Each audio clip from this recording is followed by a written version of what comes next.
From the Aegean, from the Cyclades, from the Greek island of Kea, Mizimeri, siesta, sun-caked white walls, cascades of bougainvillea, scents of sweet basil, jasmine, geranium that plume as you pass through the quiet hours. Sea blue shutters closed. Stillness. Even the cicadas slighter. The sleeping bodies of the islanders lighter. The passage of time slower. Mizimeri.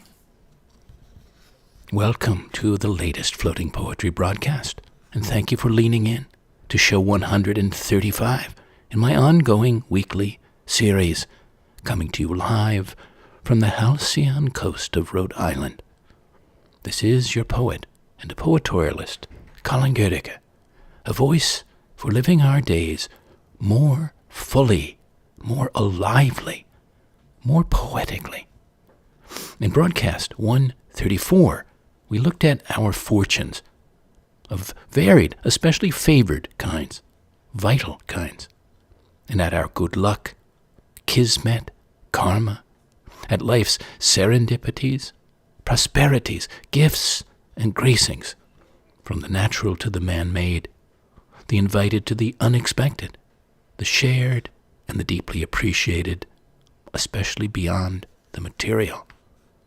This week, on the quiet, finding it, creating it, enjoying it, around and inside you, in your days, in nature and elsewhere, from noiseless havens to places of meditation, experiences of stillness, moments of welcome silence, peaceful pockets of solitude.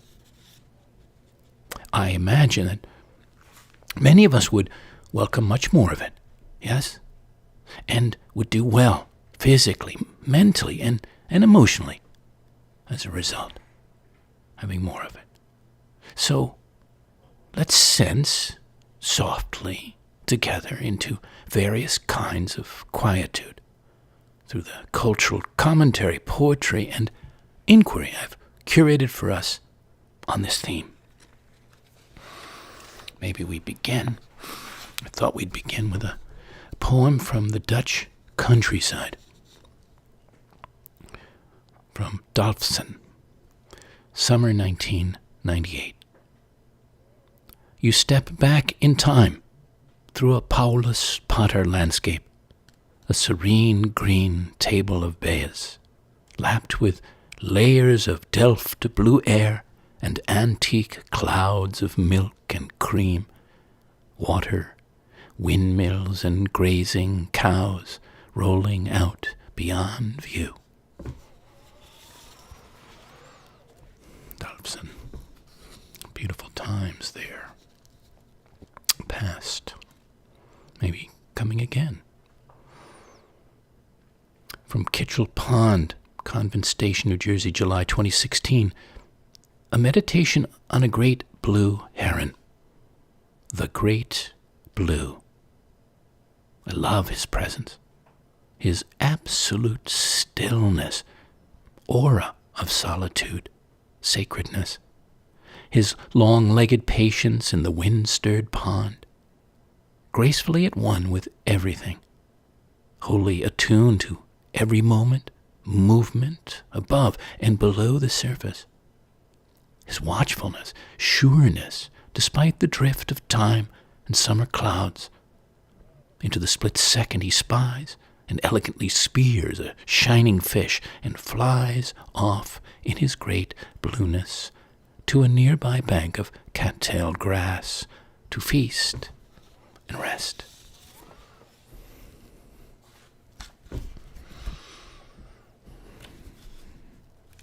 How Quiet by Judith Harris. How quiet is the spruce. The wind twills through the uppermost tier of splayed leaves. Now the song of a bird like the squeaky lock over a canoe's oar, followed by startling chirps, the sky pushing its clouds like sailboats. And I think, what kind of God keeps himself secret so that to find him out we have to seek as children do for something like the beetle scuttling between grass, hidden in plain sight? How Quiet by Judith Harris from her collection Night Garden. Thank you, Judith.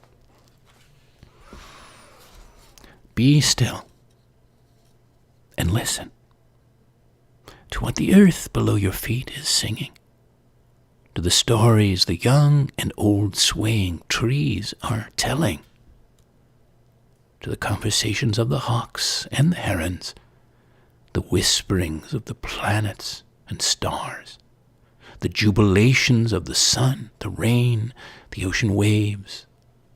Be still and listen with your spirit's ear to everything of note that's here, all ready to be heard.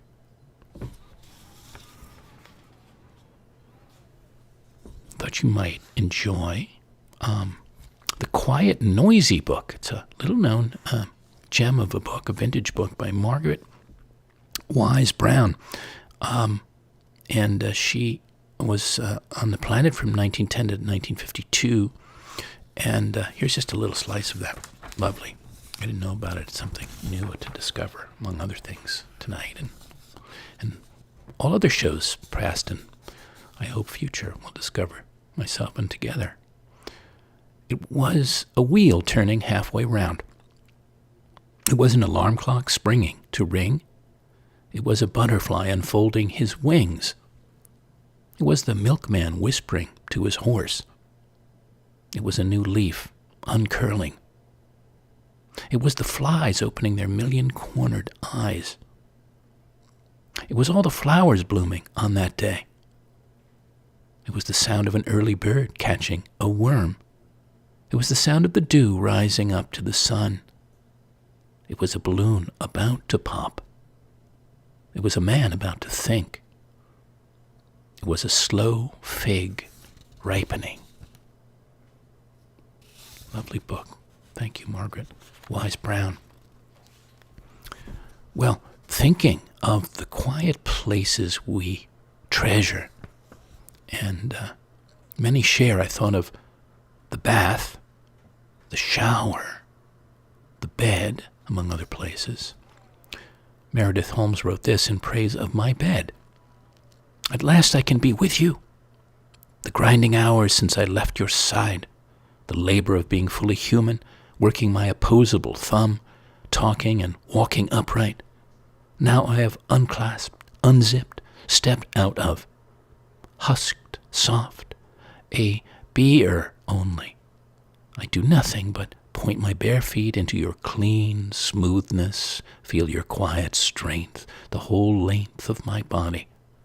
I close my eyes, hear myself moan, so grateful to be held this way.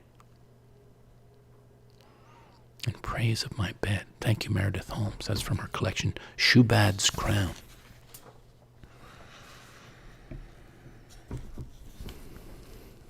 It's one of mine, Papoust, swaddled natively, in soft sheets, warm blankets, snug with the large maternal body of the morning bed where I birth out of a deep, dreaming sleep on a cool and quiet country spring morning.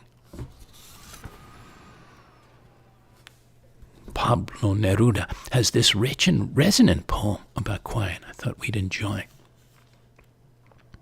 Keeping quiet. Now we will count to 12, and we will all keep still. For once, on the face of the earth, let's not speak in any language. Let's stop for 1 second and not move our arms so much.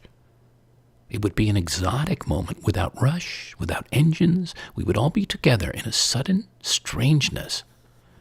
Fishermen in the cold sea would not harm whales, and the man gathering salt would look at his hurt hands.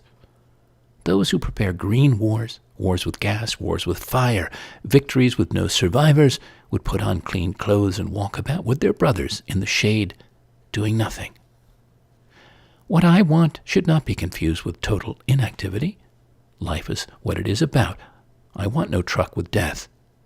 If we were not so single-minded about keeping our lives moving, and for once could do nothing, perhaps a huge silence might interrupt this sadness of never understanding ourselves and of threatening ourselves with death. Perhaps the earth can teach us, as when everything seems dead and later proves to be alive. Now I'll count up to 12, and you keep quiet, and I will go. Thank you, Pablo Neruda, keeping quiet. Well, questions about the quiet may already be arising inside of you, but I have some questions as well to ask. How vital is quiet to you? And what kind of quiet especially?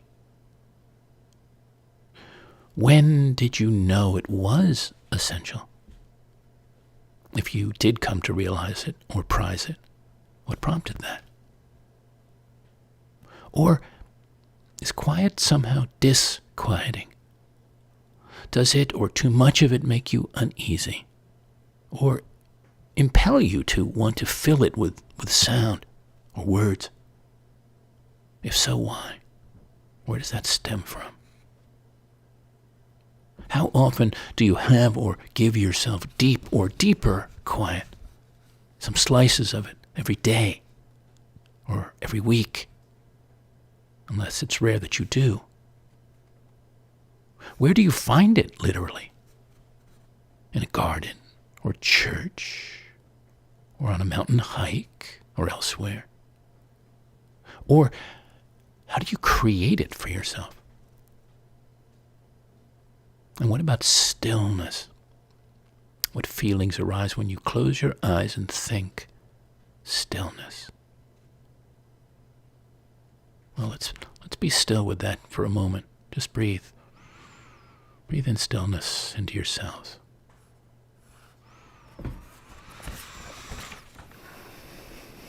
What happens when you don't get enough quiet time? Waking quiet time. What happens? When everyone falls quiet, except in sleep, of course, when everyone falls quiet, but not the snorers. They don't hear themselves, but that probably doesn't matter, except for the person who is listening to the snoring. How much quiet and or silence did you grow up with? At home, at school, in your neighborhood, in your town or your city?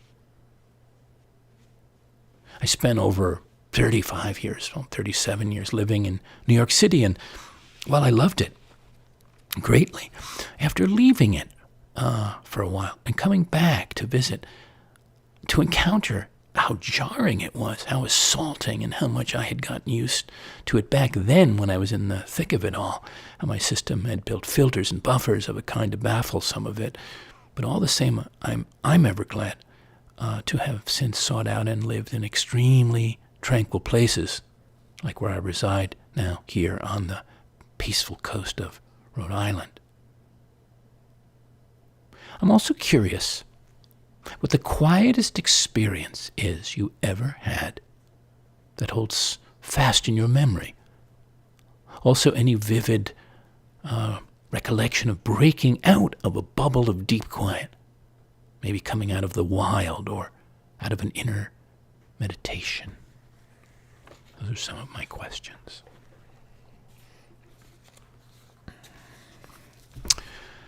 There's quiet of all kinds, as I'm sure you can know or imagine, and also silence, different types of silence. And Paul Goodman has a book called Speaking in Language, Defensive Poetry. He was a 20th century novelist, poet, playwright, and psychotherapist. How about that for a combination? Dubbed the, quote, the most influential man you've never heard of, who examined 9 types of silence present in life. So I wanted to bring that in just as a short paragraph about him speaking about that. Not speaking and speaking are both human ways of being in the world, and there are kinds and grades of each.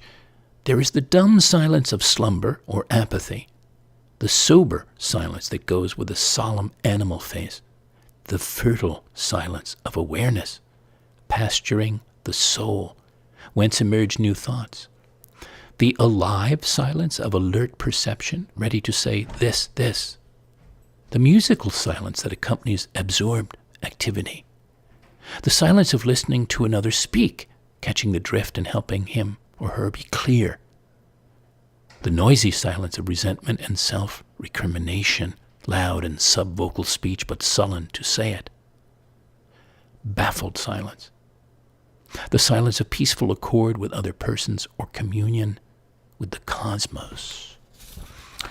So, yes, very interesting book, Speaking and Language. Well, years back, I put together a series of conversations on topics of vital interest to me, and I felt more universally interesting.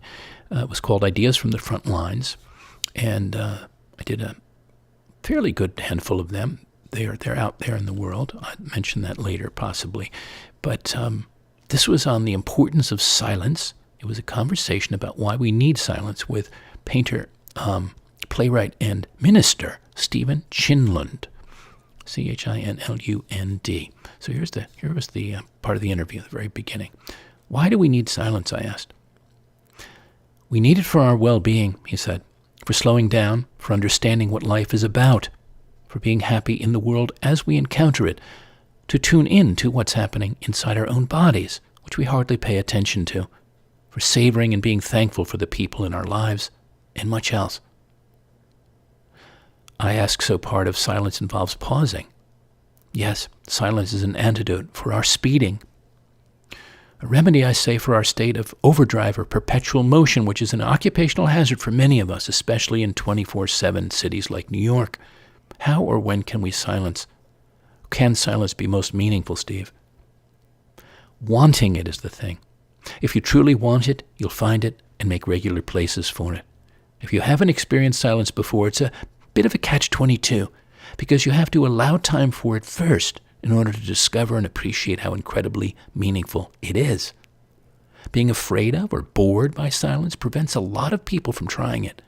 They actively avoid it, and getting past this anxiety, which is often a fear of having uncomfortable thoughts or memories rush into that, quote, empty space, or getting past the expectation of boredom can seem like a big step to take, sometimes too big. I say hence the tendency to fill up the silences with activities, busyness, or the sound of our own voices, which doesn't allow room for other very important experiences to enter. Yes, he said, because when you're truly silent and taking the time to be quiet, whether it's for a half hour or a whole morning or even a whole day, vital new things come. They don't always come in the first 5 minutes. It takes time for them to arrive and unfold, but they come. Whole libraries have been written about silence, including books by the German philosopher and mystic Meister Eckhart, the mystic poet Angelus Silesius, the cherubic wanderer François Fenelon, the main advocate of quietism in the late 1600s, Thomas Merton, and others. Well, very good conversation. So the whole transcript is out there, and you can find that and others at 10owls, TENOWLS.blogspot.com. Words from the front lines. Well, how about our wonderful Anglo-Irish poet-philosopher David Whyte and his book Consolations that I've mentioned before, The Solace, Nourishment, and Underlying Meaning of Everyday Words. This was in conversation with Sam Harris, where he said, the object in meditation and all of our contemplative disciplines is silence, but that silence is in order for you to perceive something other than yourself, what you've arranged as yourself to actually perceive, this frontier between what you call yourself and what you call other than yourself, whether it's a person or a landscape. One of the greatest arts of poetry is actually to create silence through attentive speech that says something in such a way that it appears as a third frontier between you and the world, invites you into a deeper and more generous sense of your own identity and the identity of the world. Poetry is the verbal art form by which we can actually create silence. So in Consolations itself, Beautifully thought-provoking set of essays. Silence is frightening, an intimation of the end, the graveyard of fixed identities.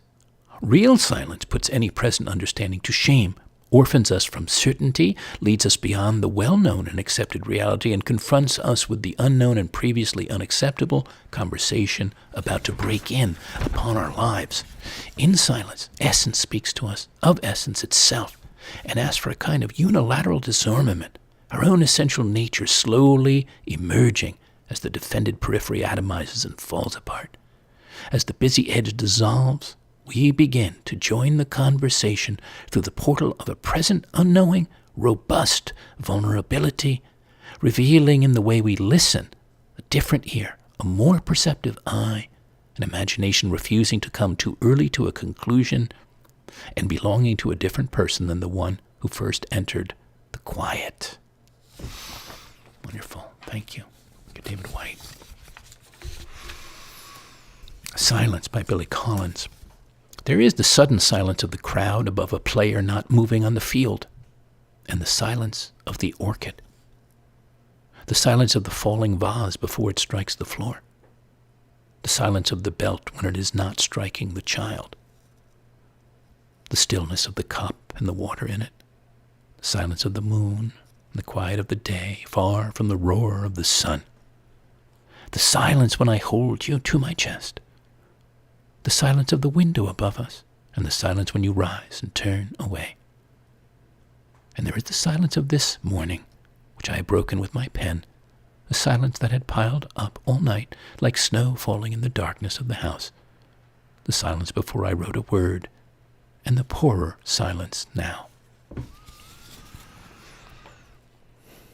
Thank you, Billy Collins. Silent Music by Floyd Skloot. My wife wears headphones as she plays Chopin etudes in the winter light. Singing random notes, she sways in and out of shadow while night settles. The keys she presses make a soft clack. The bench creaks when her weight shifts. Golden cotton fabric ripples across her shoulders, and the sustained pedal clicks. This is the hidden melody I know so well. Her body finding harmony in the give and take of motion, her lyric grace of gesture measured against a slow fall of darkness. Now stillness descends to signal the end of her silent music. Thank you. Floyd Skloot was reprint. That was from Prairie Schooner, Volume 80, Number 2.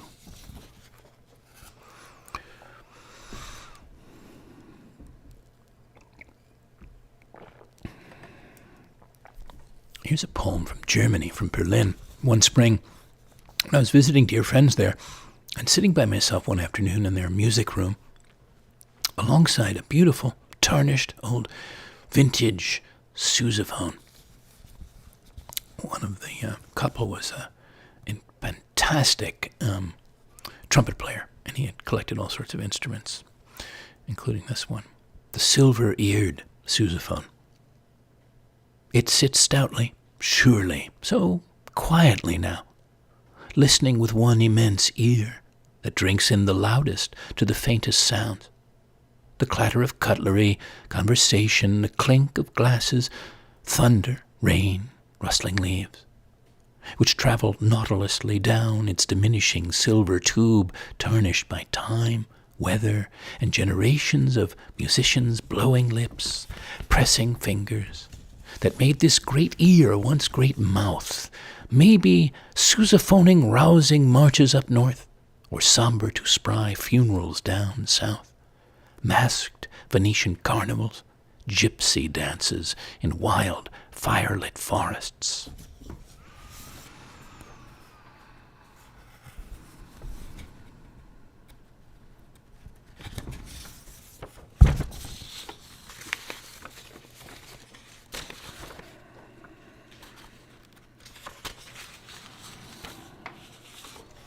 The dogwood holds out hundreds of cups of cream, fresh country blooms, sweet and smooth, that stir in my eyes, in the spring air that pours in, too, through the window, open wide to the afternoon. of the quiet room where I put my pencil to paper and gratefully a poem.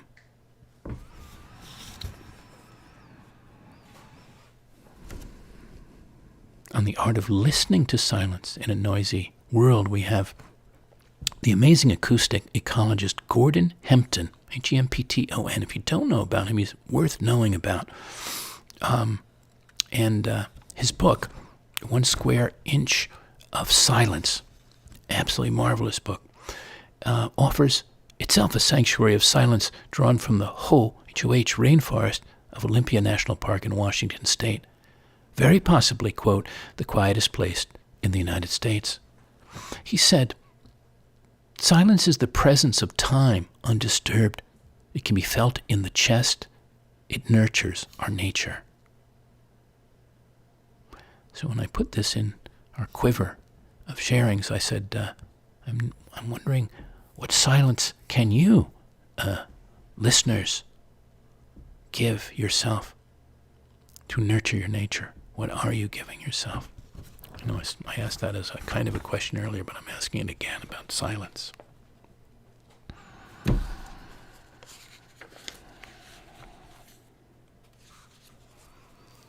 A poem from the east of Holland, summer 2001. Over het platteland, over the countryside. A tiny red plane buzzes through colossal clouds, sugar powdered with sun. Cows look up as the pilot looks down through his leather goggles and waves a small brown hand over the landscape. The elastic engine recedes as the red plane banks and glides away west, replaced by the sound of the wind in the trees.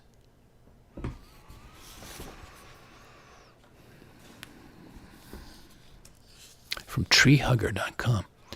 On Naturally Quiet Places Around the World by Angela Nilsson. To be somewhere that is free of human-made noise is an increasingly rare occurrence in modern life, but such quiet places do still exist. Some locations, like the Haleakala crater in Hawaii, are literally quiet. Little or to no noise whatsoever is observed there. The Hoh rainforest we mentioned, about with Gordon Hempton, the acoustic ecologist, and part of his effort is to protect and preserve the quiet of that rainforest. It's in a massive park, which is 922,000 acres, and his project is built on the premise, by the way, that in order for 1 inch of space to be truly free of noise pollution, miles of space surrounding it must be free of the sources of unwanted noise. So he persuaded 3 airlines to reroute training and maintenance flights around the airspace overhead, significantly reducing the infiltration of sound in the area. And, of course, there's a great deal of more moss that grows throughout the park and absorbs the sound. But isn't that marvelous about him doing that?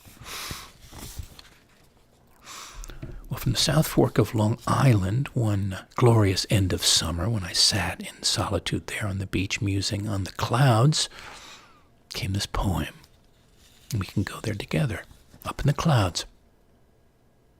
Up in the clouds, it's always sunny or starry. And below and beyond the soft edge of any cloud bank you're resting on or roaming over, there's a sound much like surf, a distant report like breakers on a long, lone beach, whose volleys are muffled by sea-grassed dunes. From time to time, silver planes pierce through, heading north or west, and pilots tip a wing your way, like tipping a hat. On rare occasions, a rocket races by en route to the moon, or a hot air balloon rises slowly, serendipitously, blue Danubely, usually with men in mustaches and goggles who fuss with ropes and flames inside their floating picnic baskets as they ascend away. Best of all, it's never crowded up here. Never more than a few people watching the sunset or sunrise, when all goes pink or zinc, or lounging, reading or daydreaming, and maybe there's an old lab chasing a tennis ball, and a gull that points like a trusty weather vane into the wind.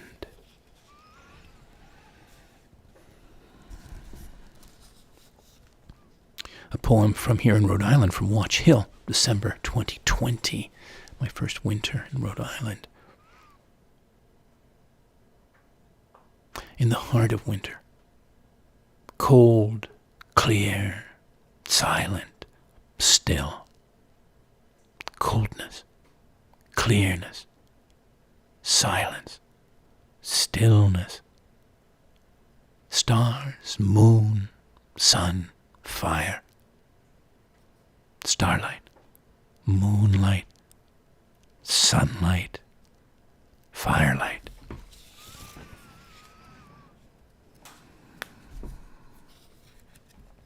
On the origin and cultural evolution of silence. This is from the book In Pursuit of Silence, Listening for Meaning in a World of Noise by George Prochnik. And I just want this slice to share with you the roots of our English term, quote, silence sink down through the language in multiple directions. Among the world's antecedents is the Gothic verb anasillan, a word that denotes the wind dying down, and the Latin desinere, a word meaning, quote, stop. Both of these etymologies suggest the way that silence is bound up with the idea of interrupted action. The pursuit of silence, likewise, is dissimilar from most other pursuits in that it generally begins with the surrender of the chase, the abandonment of efforts to impose our will and vision on the world. Not only is it about standing still, with rare exceptions, the pursuit of silence seems initially to involve a step backward from the tussle of life. It's as though, as a culture, we've learned to, quote, mind the gaps so well that they've all but disappeared. We live in an age of incessancy under the banner of the already heard and forgotten. Interesting. How about our man Ralph Waldo Emerson, who wrote this: to go into solitude, a man needs to retire as much from his chamber as from society. I am not solitary whilst I read and write, though nobody is with me. But if a man would be alone, let him look at the stars. In the woods, we return to reason and faith. There I feel that nothing can befall me in life, no disgrace, no calamity, leaving me my eyes, which nature cannot repair. Standing on the bare ground, my head bathed by the blithe air and uplifted into infinite space, all mean egotism vanishes. I become a transparent eyeball. I am nothing. I see all. The currents of the universal being circulate through me. I am part or particle of God. Thank you, Emerson. And we have Khalil Gibran from his 1923 classic, The Prophet, which you may well know. When the prophet protagonist is asked to address the matter of talking, he says, "You talk when you cease to be at peace with your thoughts. And when you can no longer dwell in the solitude of your heart, you live in your lips, and sound is a diversion and a pastime. And in much of your talking, thinking is half murdered.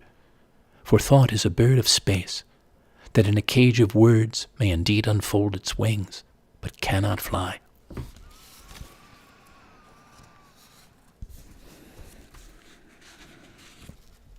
Passion for Solitude by Cesare Pavese, translated by Geoffrey Brock. I'm eating a little supper by the bright window. The room's already dark, the sky's starting to turn. Outside my door, the quiet roads lead, after a short walk, to open fields. I'm eating, watching the sky. Who knows how many women are eating now? My body is calm. Labor dulls all the senses and dulls women too. Outside after supper, the stars will come out to touch the wide plain of the earth. The stars are alive, but not worth these cherries which I'm eating alone.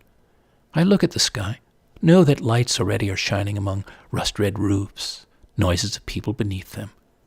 A gulp of my drink and my body can taste the life of plants and of rivers.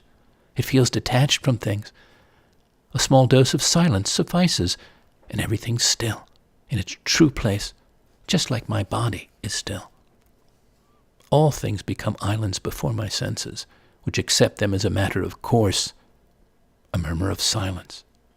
All things in this darkness, I can know all of them, just as I know that blood flows in my veins. The plain is a great flowing of water through plants, a supper of all things. Each plant and each stone lives motionlessly. I hear my food feeding my veins with each living thing that this plain provides.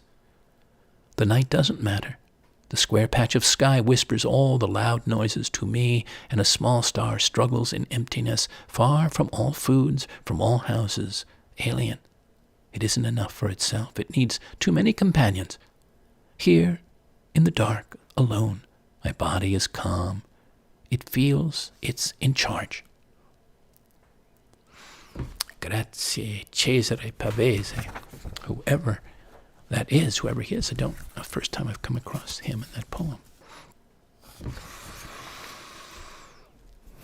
Peace of mind from once upon a time in New York City, and maybe you can relate to this place of welcome quietude, the solitude of the shower.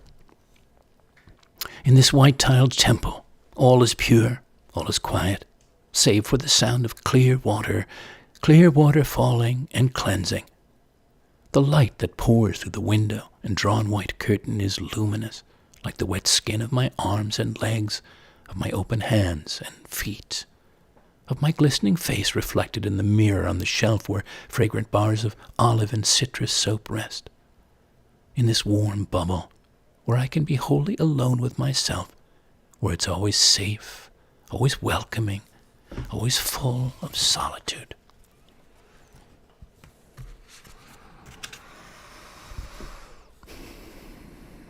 And about all the things that are eternally, remarkably quiet, like the planets and the clouds and the mist, and the sun and the moon.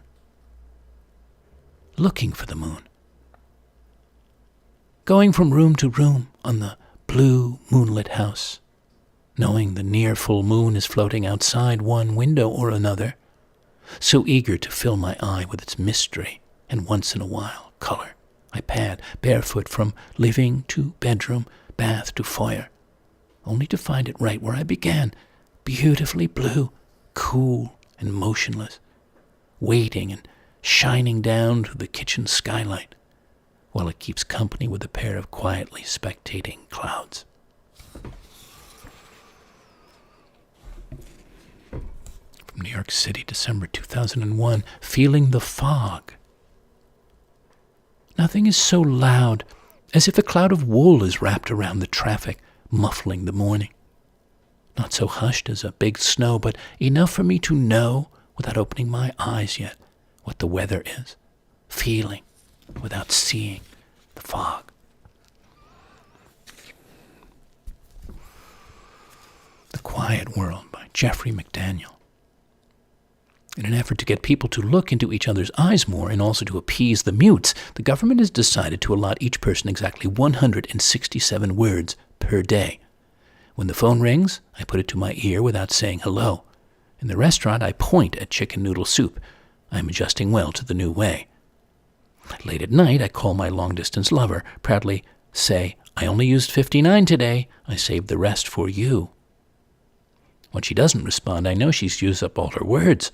So I slowly whisper, "I love you," 32 and a third times.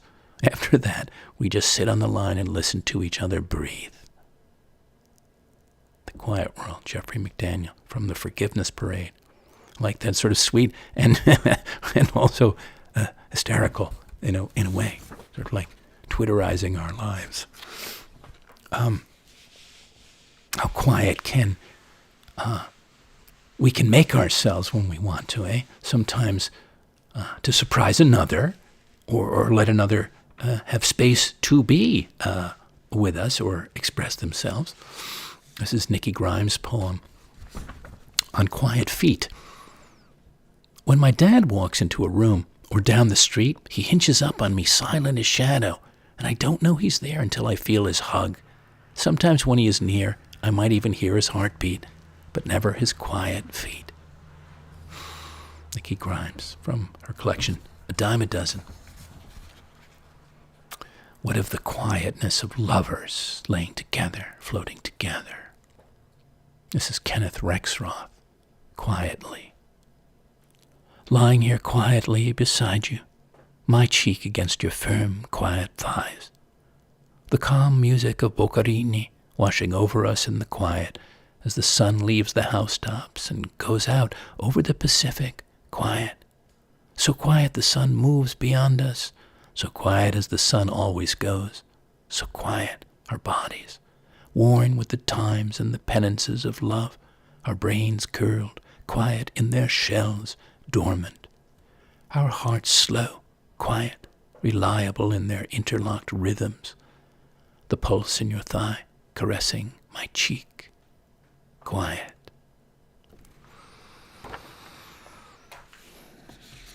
Thank you, Kenneth Rexroth.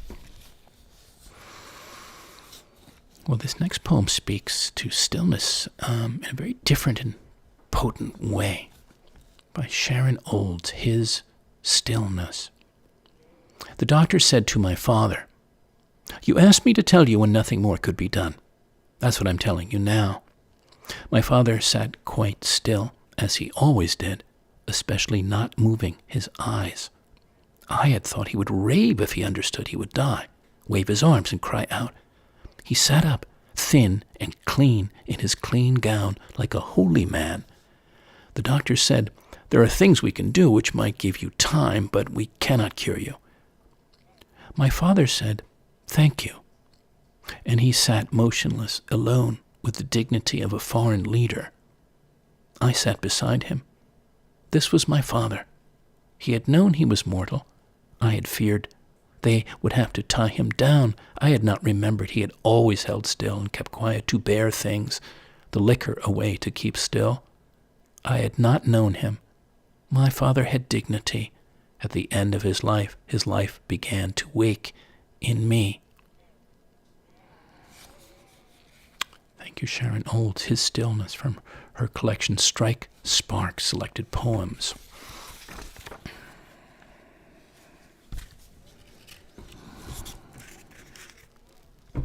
How about this scene, this mise en scène?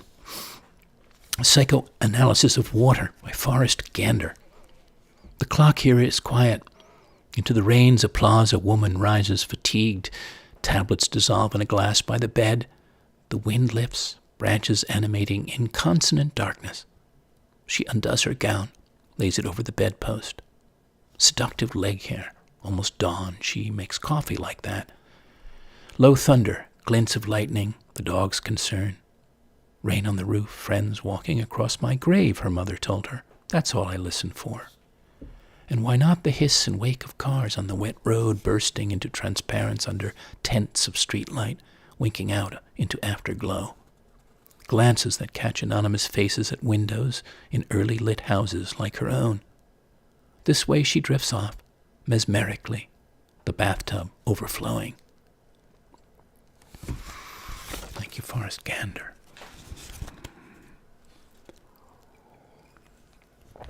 Man Meets Deer. This is a piece of mine about an unexpected experience I had one day in the countryside. Man meets deer. As he steps out his front door, a nonchalant stag standing there on the suburban square of lawn. That causes him to pause, quietly surprised, quietly delighted, and reminds him how close he is to nature. For a moment, their heads up, each holds the other's gaze, until the stag, simply beautiful creature, antlers off to the neighboring lawn to graze on more green.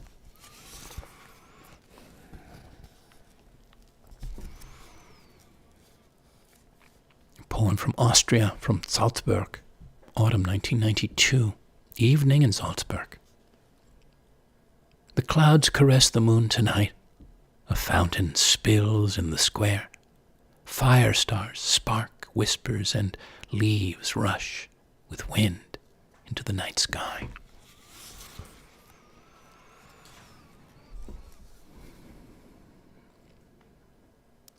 This caught my attention as I sourced material for us. The book, The Ragged Edge of Silence, Finding Peace in a Noisy World by National Geographic fellow John Francis, in which he says, this book digs deeply into the phenomenology of silence and the practice of listening. As in Planet Walker, I followed a methodology that recognizes the importance of personal documents, explanations, and interpretations of silence. This story is my personal account and interpretation of silence as I experienced it. So I'm anxious to pick that book up somewhere.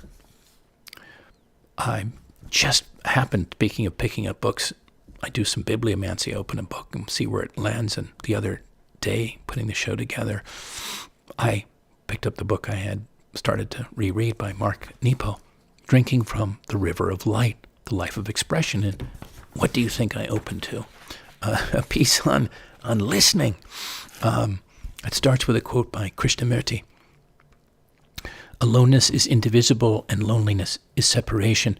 Aloneness is the purgation of all motives, of all pursuits of desire, of all ends. It is the aloneness of being. It is uncorrupted, rich, complete. And Nepo says, in many ways, writing is listening and simply taking notes. One of the reasons I love the process of writing is that it enables me to listen until my loneliness opens into a blessed sense of aloneness. The gift of deep silence is that it allows us to let go of what we want so we can receive what we have. I've always been a learner of the heart, not a specialist of the mind. I can dissect and hone and prune away the excess, but the shimmer of wholeness and the dynamics of oneness show themselves when we can absorb and integrate rather than sort and choose. As a young writer, I would try so hard to be a mirror, to reflect back to everything its color and verve. But as a more experienced writer, I try to be a window now, to open a threshold between people and the inner world.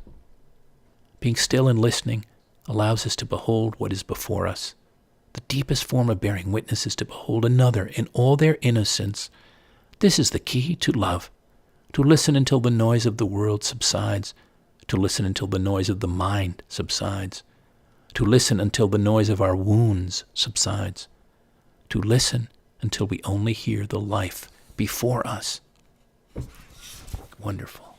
Thank you, Mark Nepo. Krista Tippett, she has a book called Becoming Wise, you might find interesting. I pulled this in because it's really the use of quiet in a larger social and invisible way. She says in there, our world is abundant with quiet, hidden lives of beauty and courage and goodness. There are millions of people at any given moment, young and old, giving themselves over to service, risking hope, and all the while ennobling us all.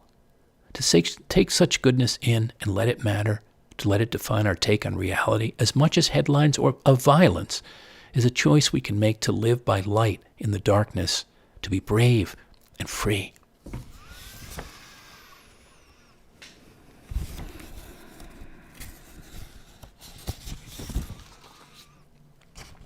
From the book Shifting the Silence by Etel Adnan.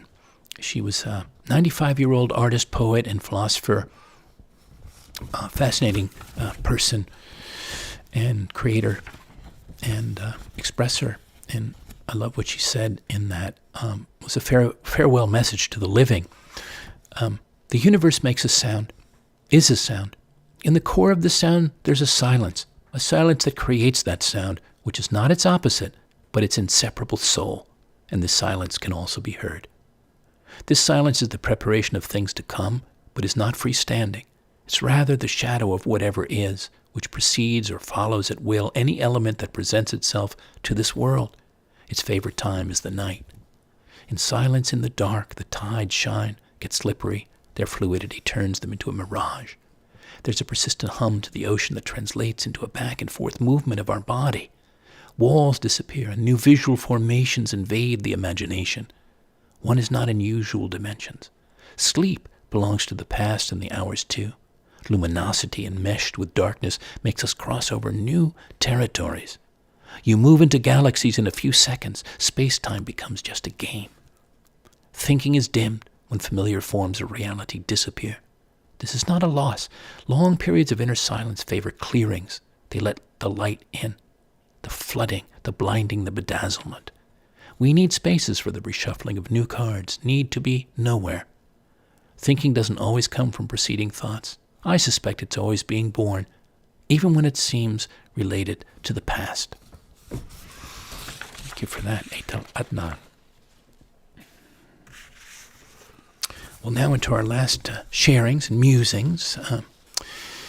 This is around, I would say, quietly awesome natural world experiences for many. In this case, also compellingly supernatural one.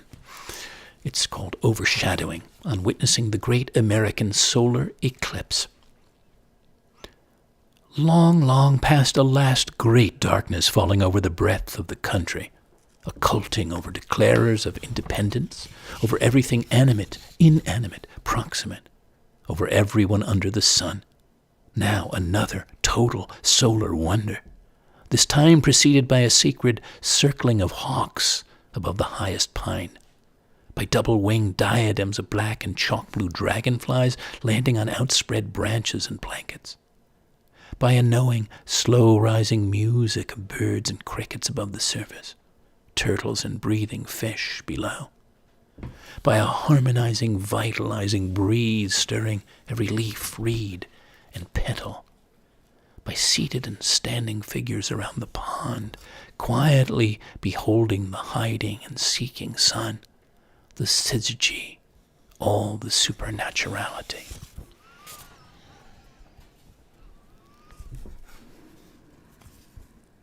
Well, let's come into our own deeper, larger quietness, shall we? And the more quiet, tranquil dimensions around our spirits.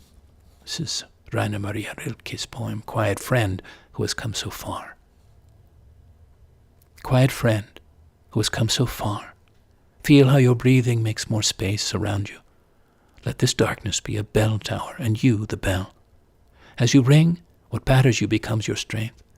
Move back and forth into the change. What is it like, such intensity of pain? If the drink is bitter, turn yourself to wine. In this uncontainable night, be the mystery at the crossroads of your senses, the meaning discovered there.